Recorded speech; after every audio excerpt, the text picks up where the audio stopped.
Hello, welcome to my YouTube channel. I haven't been on here since I think November 2021, so I thought an update on my dental journey was well overdue. So firstly, welcome 2022, and let's hope it's a kinder year for us all. So where am I at? For those of you that are new to my channel, if you scroll back over the videos, I'm doing a real-time log of my dental journey. At the different stages of the process, so you can see a lot in those. So briefly, I have a chronic illness which was diagnosed 10 years ago, and a 6-year journey of lots of dental issues going on. And the more that I've learned over the last 6 years, the more I'm convinced that the toxins and metals in my mouth and the infections were contributing to my overall health. So my objective was to clear my mouth of all toxins, infections and metals, so then I could detox my body and start boosting my immune system really, and just focus on improving my health. So for me, the mouth represents a solid platform to build on, and also the gut health, because to me, the gut health and the oral health are like just paramount. And if you've got a chronic illness in particular, those two areas you really need to be looking at, in my personal opinion. So I've spent 6 years looking for a dentist. I had my surgery start in August 2021. So what did I have done? I've had all my amalgam fillings are now out and replaced with composites, white composites. I've had all 4 root canal teeth extracted. I've had dual surgery to get the amalgam flex out of my left jawbone, and the gum to remove the amalgam tattoo, because 6 years ago that swelled up to the size of a pea, and I couldn't even move my head even like half an inch with it. It was excruciating, and I ended up in A&E. And ever since that day, for 6 years, I had constant symptoms on this side of my face, which I've covered in my past videos, so if you go back you can hear all about that. Yeah, so I had my amalgams done in August, and then in September, end of August and September, I had the root canals out and the jawbone surgery. And I had a impression for a denture fitting. So that was that. My last surgery date was October, and that was because I had a fractured root left over following an extraction which was in my lower left. And after the extraction, I developed a really acute painful infection there, and it still didn't feel right afterwards. So I decided to get an OPG panoramic x-ray done, just to see what was going on in my mouth now that I'd had all my surgery done. So from that x-ray, it showed there was some root left in the bottom of there, which needed to be took out more, how can I say, experienced, that's probably the wrong word, but it needed specialist surgery, like a maxillofacial surgeon, an oral surgeon. So it was suggested that I go into hospital for it, and I didn't want to do that under these present times that we're in. And thank goodness there was an oral surgeon working out of this particular practice that could help me, and he got it out, and I did a video on that, and you'll see that was back in October if you scroll back. So I decided to also have a 3D scan, and the last time I had one of those was in 2018, I think, or 2019, and it was a game changer for me. And it shows so much. It's not great, obviously, being exposed to radiation, but I say, to get a really, really good detailed imagery of what's going on in your mouth for you and for any dentist you go to afterwards is a really good thing to have. So with that 3D scan, it takes images from above, the side, the back, you've got a really good thing, and they bring it up on the screen and they can rotate it round and you see it. It's brilliant. So I decided to have one of those, and I had a full set of digital x-rays done, and that was that. And then I haven't actually seen a dentist or spoken to a dentist since I've had that done to be able to discuss the scan since October. But what I have been told by another member of staff there was that there was still amalgam flecks in my jawbone, and the amalgam tattoo was still there, and there was other work to be done, other surgery, which I didn't realise. So it also one filling as well that also had to be replaced, but I'm suspecting there'll be more. So this really, really knocked me back, I've got to say. It came as quite a shock. So then I was told that the amalgam tattoo had been removed after the lady had spoken to the dentist who did my surgery. So as I don't know until I actually managed to get to see another dentist. I don't know where I'm at. So yeah, December was a particularly tough month for me, because I'm now in a situation where I've got to find a dentist to do my surgery, and I just feel I felt very scared, very overwhelmed, not knowing where the hell I'm going to get this work done, especially the amalgam flecks in my jaw, because that was the whole thing that made it more complicated than it should have been, because it's so near the sinus. Not every dentist could attempt to do that. So I'm in a bit of a no man's land right now. And I'm saying it's made my anxiety in December really bad. And I just haven't been able to function enough to speak to you all. So so we'll look at the positives just for the moment. I've had all my amalgam fillings out and my root canals out, which is fantastic. And the other thing that happened, and again, I just wasn't in a position to log it, so I'll share with you now. This is a bit of a gross content here about crusty nostrils, folks, but I'm keeping it real as always. So it must be 10 to 12 years up here in my sinus. I just kept having these scabs grow over my nose, so I haven't been able to breathe through my nose for 10 years, 10, 12 years. And I literally, maybe 4 times a day, actually had to clear the scabbiness just so I could breathe. It was absolutely awful. I went to my doctors, I went to ENT, I had a camera up my nose. I've done the lot, and nobody knew what it was, and I've just been living with it. And I've noticed since my surgery that cleared up, and I could actually freely breathe through my nose. I mean, how awesome is that? But then I've noticed from around beginning of December, maybe it was sometime in December, it started creeping back again, but it stayed at a certain level. It hasn't gone back to what it was. So I'd say at the moment the blocked sinusy thing is probably 80% better than it was before my dental surgery, so that's really good.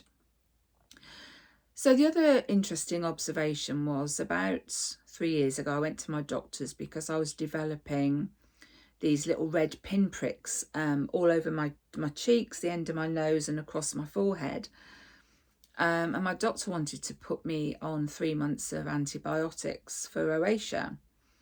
I'm not sure if that's how you pronounce it. And I just thought, oh God, what the hell will that do to my gut? My gut health is already bad enough. So I didn't take them. And I noticed from October, November, for about 9 weeks after my last surgery, my face totally cleared up.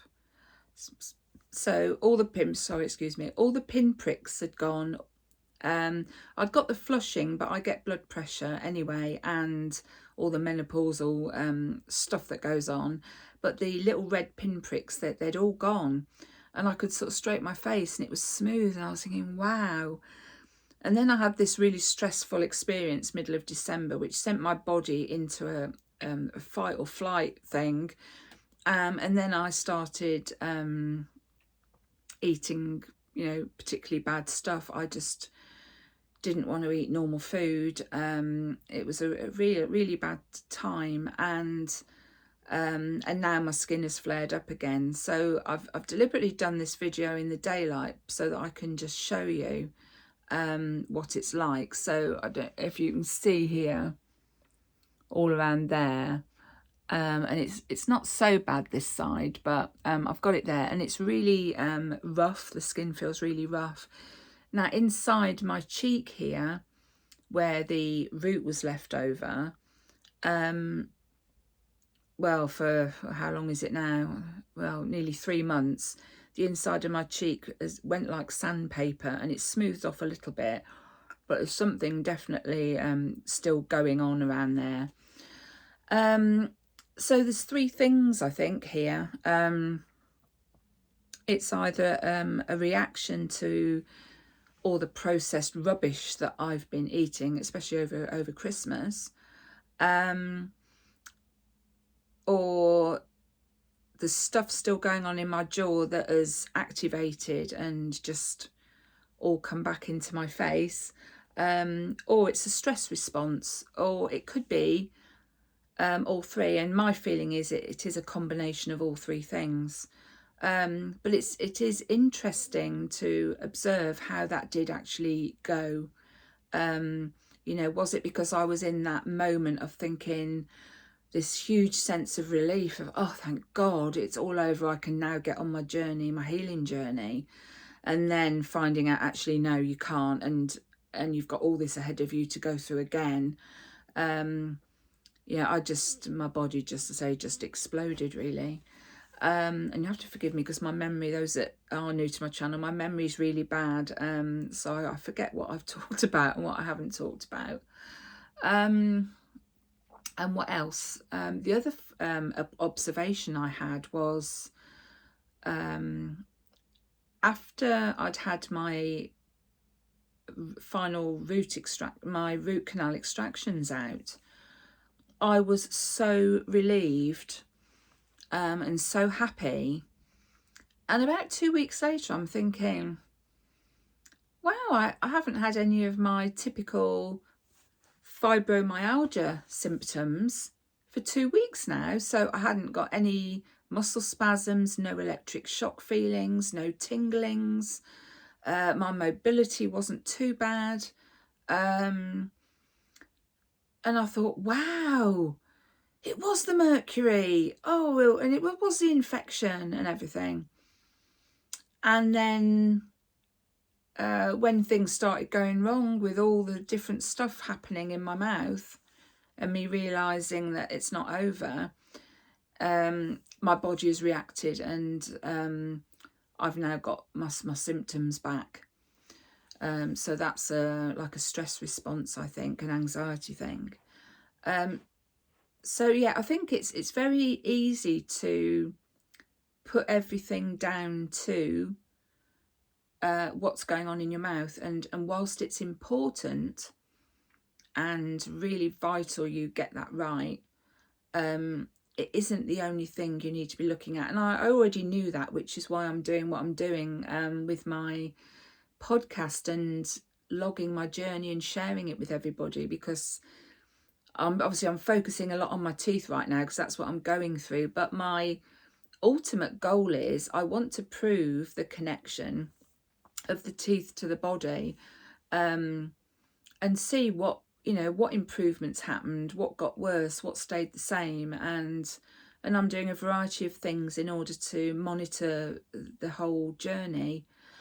So I'm hoping over the coming days or coming weeks I'll be able to start preparing more stuff to share with you so that you can see what I've been doing since the summer.